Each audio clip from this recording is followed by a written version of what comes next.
Good afternoon. My name is Don Walker, and I'm the Senior Vice President of Distribution Operations for McKesson Pharmaceutical. And I've been the executive sponsor for this project for McKesson. I'd like to thank Informs and the Edelman Committee for the opportunity to introduce this project. This is a story of how OR has driven over $1 billion in benefit.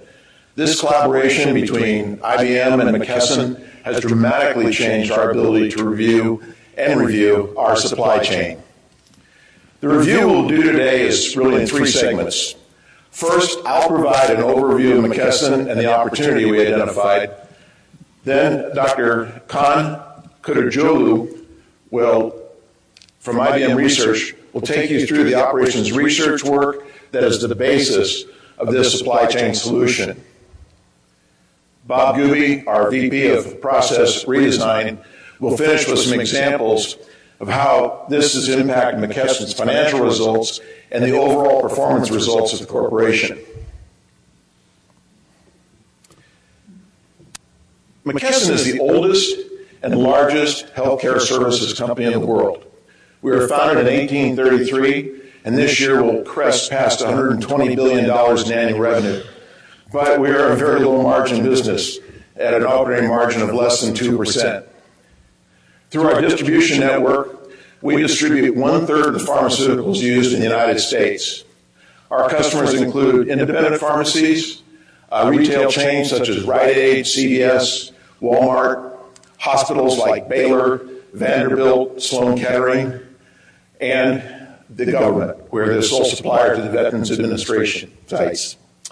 Our technology software is used in hospitals, clinics, doctors' offices. When you get a prescription filled, the back-end adjudication on that prescription is most likely our product.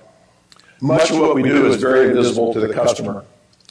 We have this video to help you understand what it looks like in the day of life of our distribution network.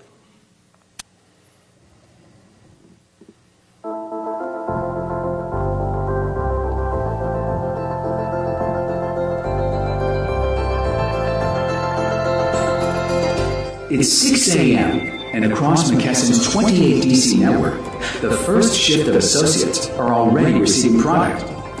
Amid the hustle and bustle of what you might similarly find on a speedway, but with no finish line in sight, thousands of associates and automated systems work in harmony and as a well-oiled engine to deliver life-saving medications to customers in the driver's seat on the road to better patient care. Speed and accuracy are critical, especially when it calls for picking orders from more than 43,000 individual products and moving 1.2 million lines every night. The following morning, McKesson makes more than 25,000 deliveries. McKesson's competitive advantage is also strengthened by ensuring we're effectively leveraging our distribution network resources for the benefit of our customers, now and in the future.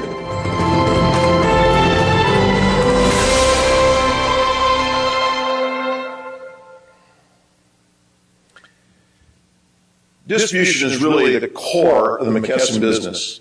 Our pharmaceutical distribution is over 2/3 of our company's profit and revenue.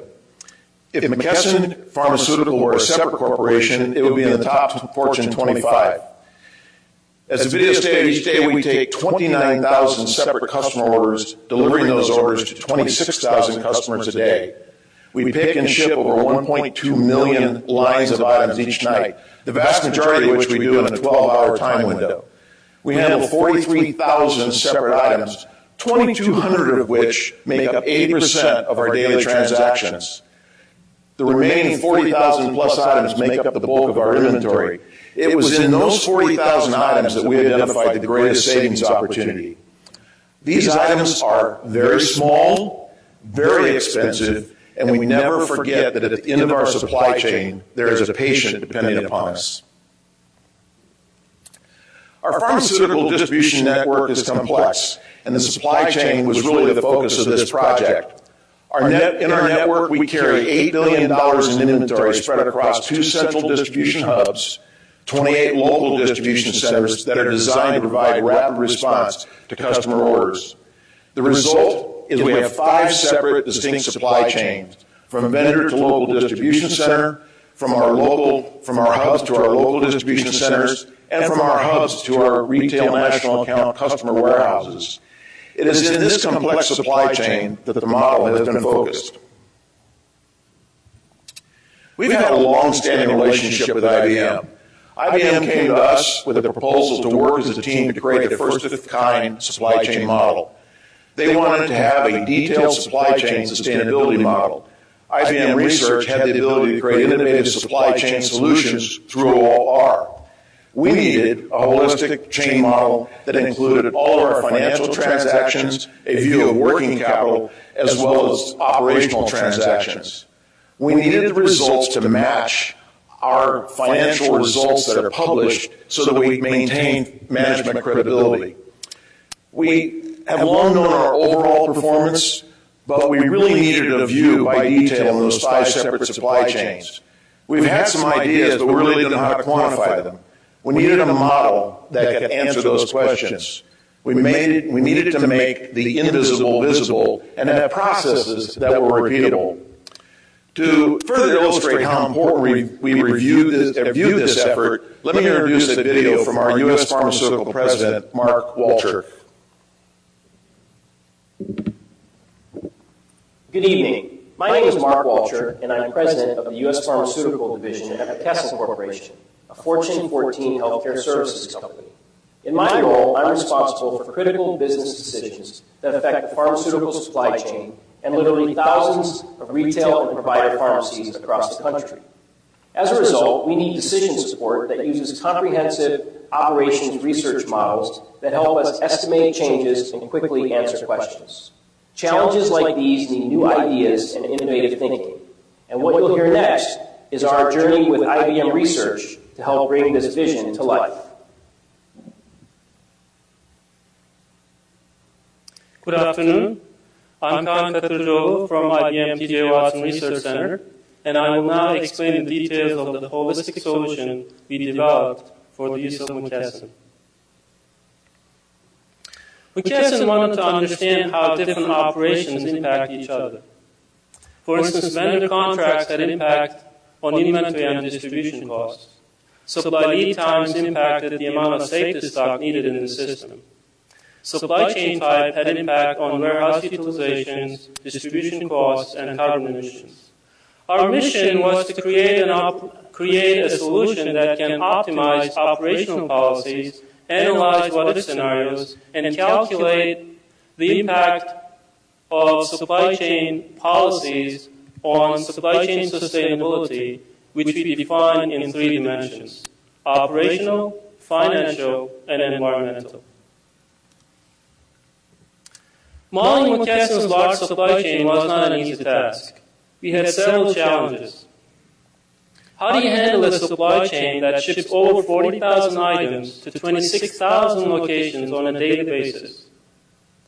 How do you bring all the data together from various sources to represent the end-to-end supply chain? How do you develop a sustainability model and calculate environmental metrics in addition to economical, financial, and operational metrics? How do you optimize the entire system and quantify trade-offs? How do you maximize the computational performance without losing data accuracy and integrity? Above all, how do you create a credible, fast, and interactive online solution? Now let's take a look at how we overcame these challenges and the key pieces that made up a successful solution. Developing integrated OR models was the most important piece of the puzzle, but we needed other pieces for a fully functional solution. A comprehensive data model that brings all data together was an essential part. A scenario manager module that helps manage scenarios was another important piece. Flexible and comprehensive analytics reports were also essential to show details of outputs of OR models. Of course, establishing secure access was important as the data was very sensitive. Now we will briefly explain each piece of the solution. The data model had to have everything. When we were done developing it, it consisted of several hundred million records in over 200 tables. It easily expands to over 1 billion records when users create scenarios, run them, and save their results. The main function of the data model was to organize, cleanse, and transform the raw input data and make it ready for the use of OR models. Simply put, if you have to create a P&L statement for every item, you cannot leave anything out, and that was one of our objectives. We wanted to connect OR model outputs to a complete P&L statement so we can show how operational policy changes impact McKesson's financial performance. Let's take a look at our approach for modeling the entire supply chain. A single model that can simultaneously consider inventory policies, supply flow options, cross-dock to warehouse assignments, truck routes would require too many decision variables to handle. Our approach was to decompose the problem into 3 pieces. First, we formulated cross-dock to customer part of the distribution network as a vehicle routing problem. Second, we formulated the distribution center to cross-dock part of the supply chain as an assignment problem. Third, we formulated the initial part of the distribution as an inventory and supply flow optimization problem. Now we will show you how these models are connected to perform as a holistic model for the supply chain. We call the coded algorithms in the solution engines. So we have 6 engines that work together. First, we run the VRP engine, which assigns customer locations to crossdocks. Based on the VRP output, the network assignment engine calculates crossdock level demand by SKU and assigns crossdocks to warehouses. Based on the output, the inventory engine calculates the optimal inventory policies for each SKU for all supply flow options. Then the supply flow optimization engine calculates the best supply flow for each SKU and provides all financial and operational details to the P&L engine. Finally, the sustainability engine takes the output from all engines and calculates the energy and carbon metrics and passes them on to P&L engine for reporting. Now we will give you a brief summary of each engine. The objective of the VRP model is to minimize the number of vehicles used and the total distance traveled.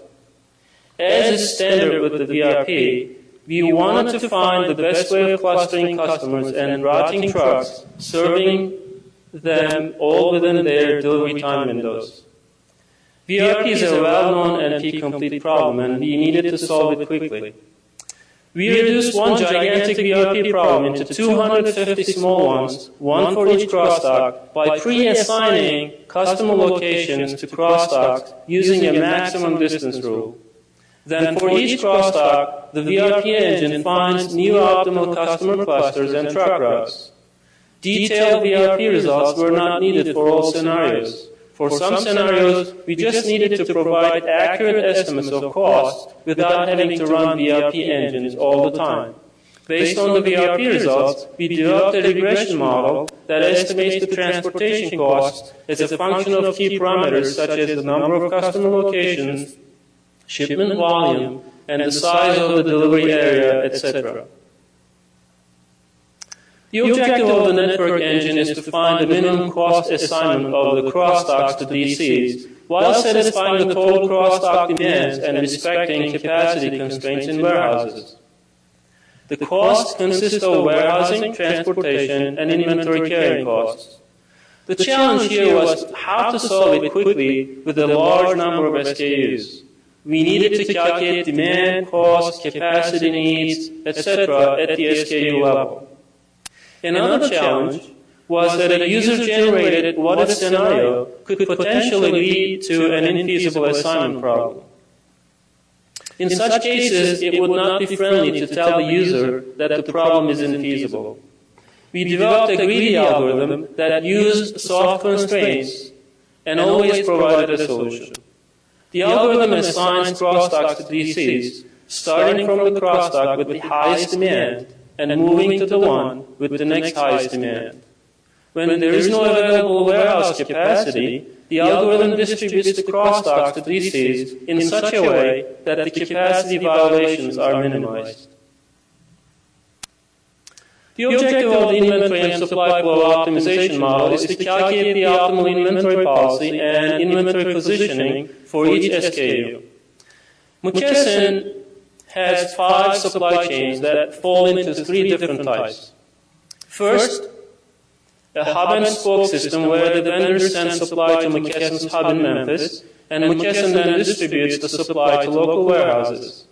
McKesson charges a redistribution fee to the vendors that prefer to use hub and spoke system. Vendors can also direct ship to local warehouses, in which case they don't pay any redistribution fee. This is the second type of supply chain.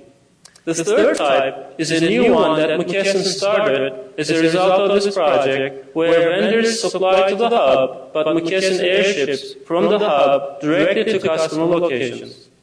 The inventory model optimizes inventory policy, and supply flow model finds the best supply chain to use for each SKU.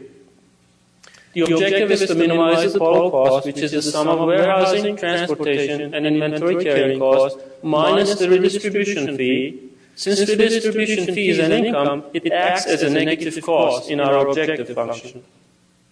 Here, the inventory optimization problem included a 2-echelon structure with random demands and random lead times, service constraints, and low sales for unfilled demand, where the form of optimal policy is unknown. We had to find a quick but credible solution, since we had to solve it for each SKU. Our approach was to use economic order quantity for the lot size and simulation to calculate the optimal reorder point in RDC. Based on the simulation results, we developed a regression model that estimates the optimal reorder point in RDC, and we used closed form approximations to estimate the optimal reorder point in local DCs.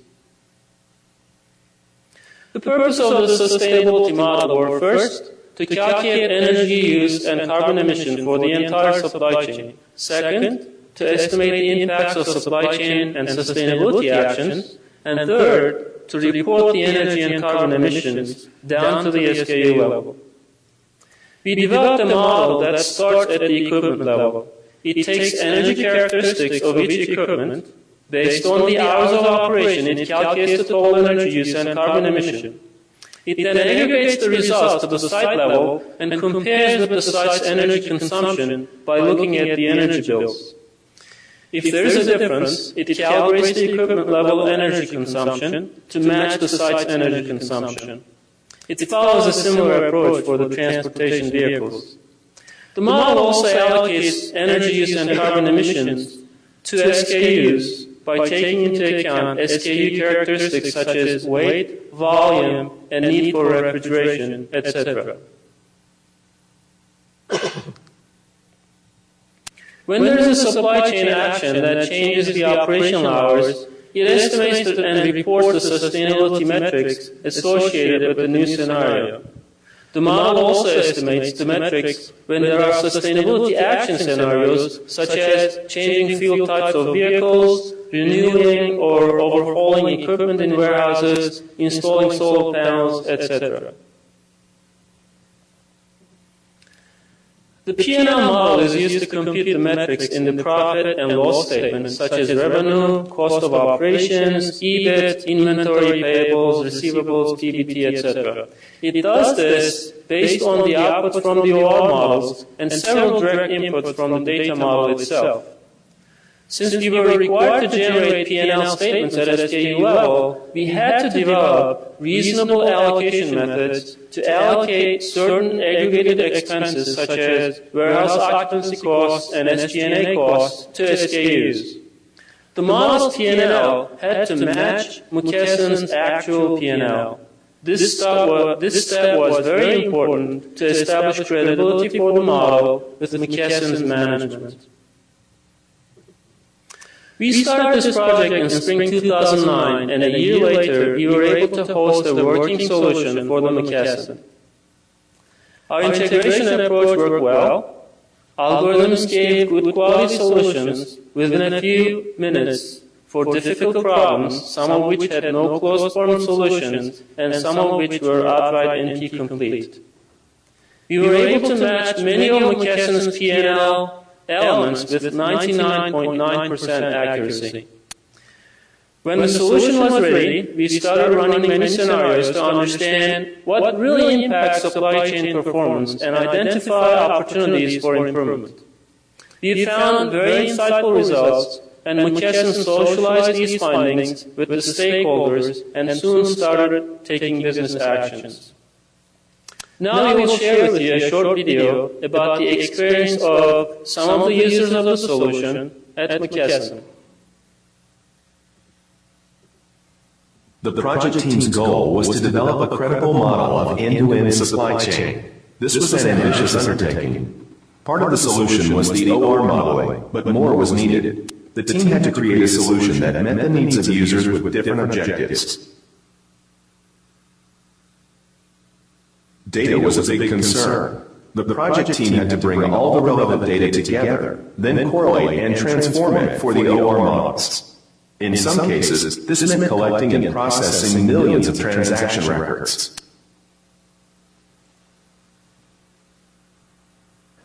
Well, our primary role within finance was to provide a lot of the data that goes into the operations research model. There's two types of data. There's financial data and there's operational data. Our goal was to get the most robust financial data into the model to use as a foundation for building up the operations research model. How much data was needed for the model was extraordinary. It was probably the largest I've ever done in my career here at McKesson. The amount of data that was requested, a lot of it came from all our systems, probably every one of our systems. Different groups wanted to use the tool for different purposes. Finance was interested in how operational changes impact their metrics. Supply chain was interested in actions to improve inventory and distribution costs. Procurement wanted to know how contracts impacted costs and benefits. Corporate citizenship was focused on energy use and carbon emissions. To satisfy these diverse interests, the project team developed numerous financial, operational, and environmental metrics. Well, McKesson will benefit from this project primarily by having now a foundation of data analytics that we didn't have before. Previously, we looked at our supply chain very fragmented. Now we can actually look at our supply chain holistically. We can look end-to-end and understand what the impact is of any given decision at any point in the supply chain and how that affects all components throughout the supply chain.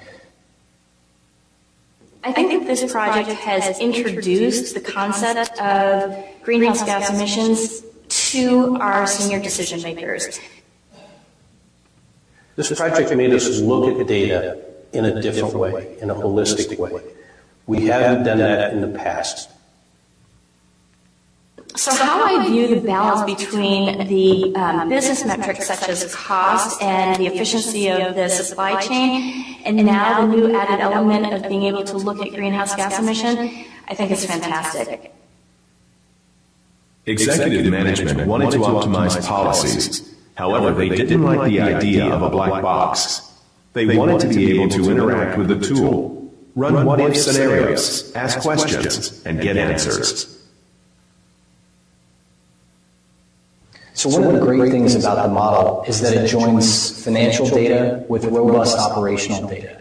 So now all of a sudden, if I'm having a conversation with some of the operational teams throughout McKesson, and they tell me something has great operational benefit, I can turn around and assess quickly and easily the financial impact of that decision. This project was really exciting because it really adds a new element into what we consider sustainability at McKesson. We're able now to look at our supply chain, and through this model, we can do different types of analyses that incorporate greenhouse gas emissions in terms of our decision making, which is a really exciting advance for McKesson. I'm Bob Gooby. I'm the Vice President of Process Redesign. I was the McKesson project leader from the very beginning. You have no idea how much data we had to gather. So the first question is, why did you have to gather so much?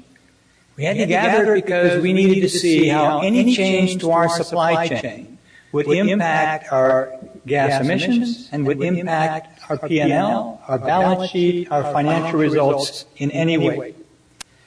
The calibration of this model was a major challenge. McKesson Pharmaceutical is a $100 billion company with McKesson's $122 billion. But our profit is $1.6 billion. So we are a very small margin company. In order to develop a model of that profit, you have to add all of these on an item-by-item basis, costs, sales, fees, incomes, all of the impacts to the $100 million range. You get two gigantic numbers, you subtract them, and you get a small $1.6 billion difference. Making that be accurate to the $1.6 billion and have the right inventory and the right trade payables and the right balance sheets, sell margin, buy margin was not trivial. From a management acceptance point of view, we had two major problems. One of the problems was that some of the opportunities had no business owners. So we had to decide who was going to take the lead on, how would we move forward. The other was the opposite problem.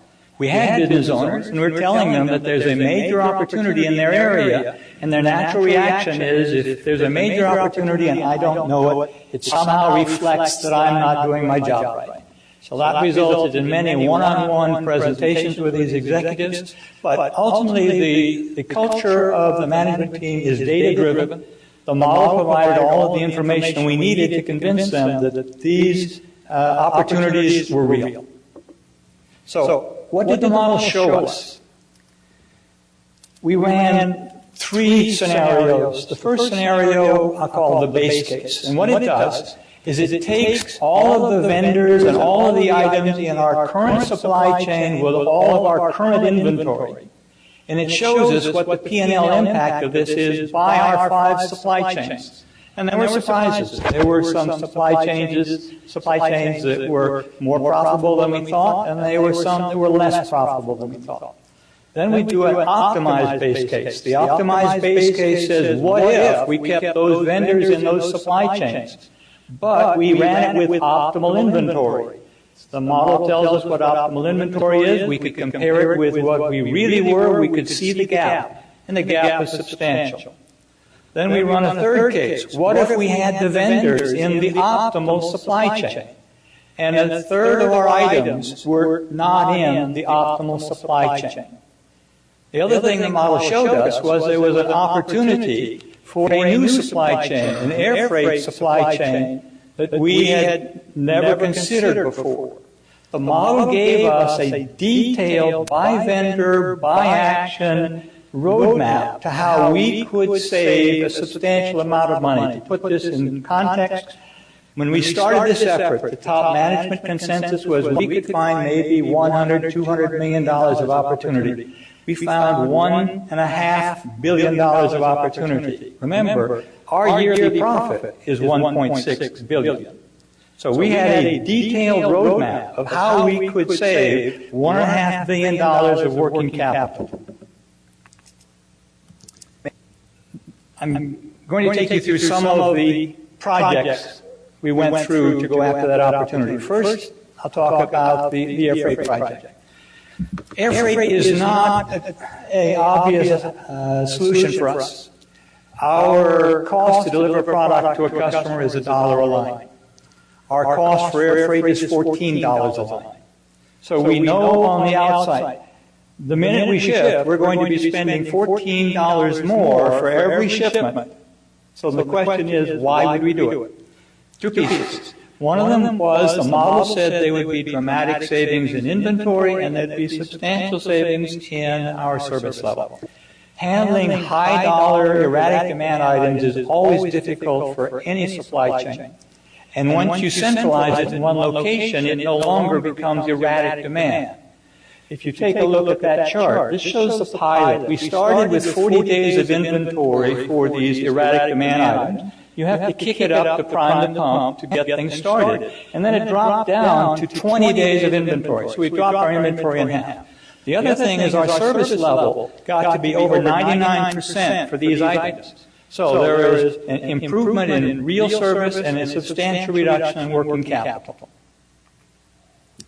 These are a series of the other actions that we did. We updated our national account bid and our redistribution pricing models based on the information we had got by our profitability by supply chain. From the gap analysis on our inventory opportunities, we went back to our vendors and negotiated agreements to have lower inventories so that explained to them that we didn't need as much inventory as we had to give them the service level that we all wanted. We changed our days that we ordered. We increased the deliveries from our hub, we call it our RDC, to the forward DC. We streamlined our receiving processes. We added and moved distribution centers. And as I say, we created an air freight supply chain.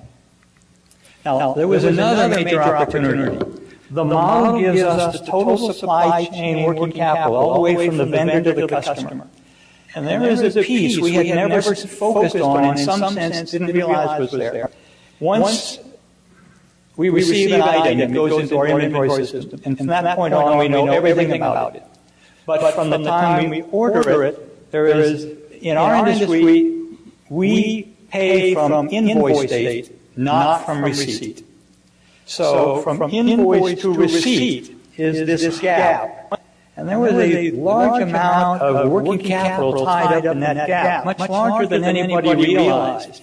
And it was an area that had no business owner. We had no data on it. We couldn't say who were the vendors who were costing us the most money in this in-transit working capital. So we created an in-transit inventory database for all of the transactions coming in from all of the vendors. We identified the vendors who were the worst, and we created reports for each of these vendors. This is real data. For this specific supply chain, they should be less than 2 days on average. You can see this specific vendor is most often 4 days, or 5 days, or 6 days. Now, this is a problem they had, and it's a problem that neither one of us knew was there. They didn't know they had a problem. We didn't know they had a problem. But once we gave them the information, we gave them all the detail and said, look, here are your shipments. We're ordering on this day, you're invoicing us this day, we're receiving it this day. Your invoice receiving is taking too long. You control the shipping because they pay for shipping to us. You need to find some way to improve this. The reality is, when you alert people there is a problem and you give them information on what it is, they will take action to improve it. This is another example. We have a very large customer shipping into our major hub. And if you look at the graph over here on the left, you can see that sometimes the in-transit is 3 days, sometimes it's 4 days, sometimes it's 5, 6, 7, 8. What we said to this vendor is, let us take over the control of the shipping. So you give us a credit for what you would normally pay for shipping, and we will make sure it goes from your place to our place. And once we did that, you can see the graph flip to virtually every time 1 day. And so our average in transit went from 2 days to 1 day. Remember, we're very low margin, but high dollars. A day is worth a lot. Okay, so when I say a day is worth a lot, what am I talking about? Committed capital is the term we think of. Committed capital is inventory plus our accounts receivables, customers paying us, minus our trade payables. This is the capital that we have out at any point in time. You can see in our fiscal 2, we were running over $3 billion. You can see in fiscal 5, we were running over $3 billion. You can see in fiscal 9, we were running over $3 billion. And 9, when we started the work. And you can see in 12, it's down to $1.5 billion. We have a limit. We have cut our committed capital in half. We've cut it by $1.5 billion. All right? Let me focus on the table on the right. This is where the modeling work focused our attention from a project's point of view.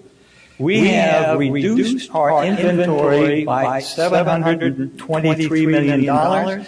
We have reduced our in-transit cost, dollars in transit from our hub to our local DC by $50 million. And we have reduced our vendor in transit by over $300 million. And the total saving is over $1 billion. And I know this detail by item, by vendor, by DC, by month. So, how did the work save McKesson $1 billion in working capital? It showed us opportunities we never knew were there. It showed us the profitability by our supply chains. We knew our broader profitability, but each of these supply chains have different payment terms. They had different fee structures. They had different customer mixes. They had different product mixes. We did not know it by supply chain. We didn't realize we hadn't optimized our vendors to that mix. We modeled the new supply chain, the air freight.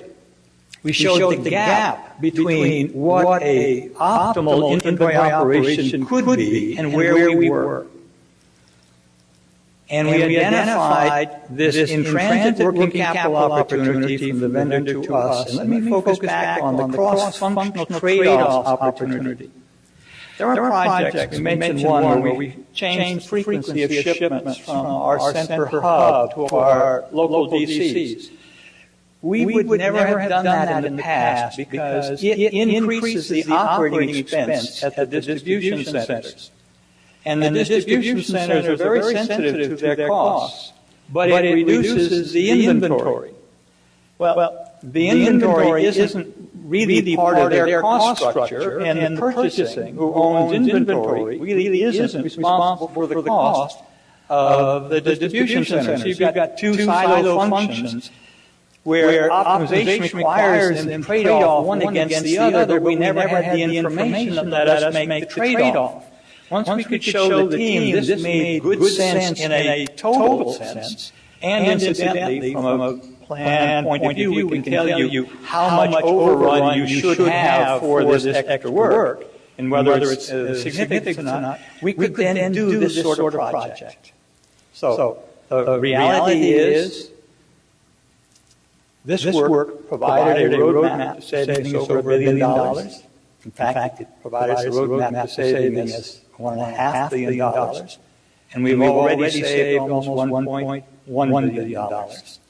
So what I'd like to do is finish with some closing comments from our president, Mark Walcher.